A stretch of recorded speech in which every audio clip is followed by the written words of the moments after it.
Bien-aimés du Seigneur, loué soit Jésus-Christ. Le texte de Matthieu, qui ouvre le temps de carême avec le mercredi des cendres, se présente comme un programme de vie spirituelle, une façon juste de vivre la religion. L'auteur sacré définit, précise l'ensemble des exercices spirituels et caritatifs qui rendent compte de la justice du croyant.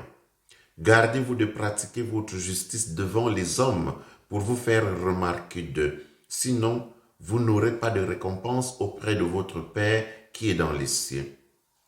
L'impératif qui ouvre cette phrase est distinctif d'une ancienne façon de vivre la justice dans la pratique de l'aumône, de la prière et du jeûne. Le Christ nous invite à sortir du pharisaïsme ostentatoire pour une religion de l'intérieur plus authentique et vraie. Le partage. Le partage ou l'aumône est d'abord un don, le soutien matériel qu'on peut apporter à un nécessiteux. Spirituellement, l'aumône est un acte de miséricorde qui témoigne de Dieu qui le premier vient combler l'homme. Quand l'homme fait l'aumône, il participe à l'œuvre de Dieu qui se donne. Jésus apporte ici une précision, la discrétion qui doit accompagner l'aumône pour deux raisons. La première, c'est pour que nous ne soyons pas récompensés des hommes, mais de Dieu lui-même.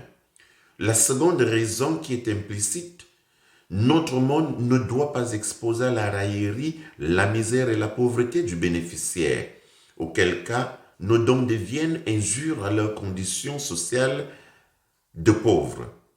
En clair, Jésus nous invite à aider le pauvre avec amour et dans le respect de sa dignité humaine. Pour toi, quand tu fais l'aumône, que ta main gauche ignore ce que fait ta main droite. Cela signifie ne pas médiatiser nos œuvres caritatives. Cette médiatisation expose aux yeux du monde leur nudité. Ainsi, cette façon de donner leur fait plus de mal. Donner avec miséricorde, c'est donner en secret. La prière.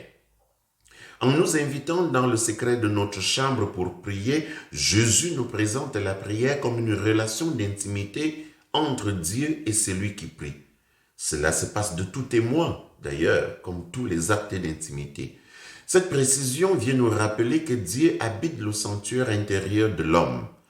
Saint Jacques écrit que si nos prières ne sont pas exaucées, c'est parce que nous prions mal, confère Jacques chapitre 4, verset 3. L'exemple d'une mauvaise prière est de s'offrir en spectacle pour paraître pieux. En fait de prière, il s'agit aussi de tout ce qui nous engage dans les maisons de prière. Tout manquement à la discrétion rend la prière vicieuse. La pénitence. La pénitence dans notre texte est exprimée sous forme de jeûne, c'est-à-dire les privations qu'on s'impose pour se libérer de toute dépendance à la matérialité. Le jeûne biblique a une visée claire, hâter le temps de grâce promis par Dieu.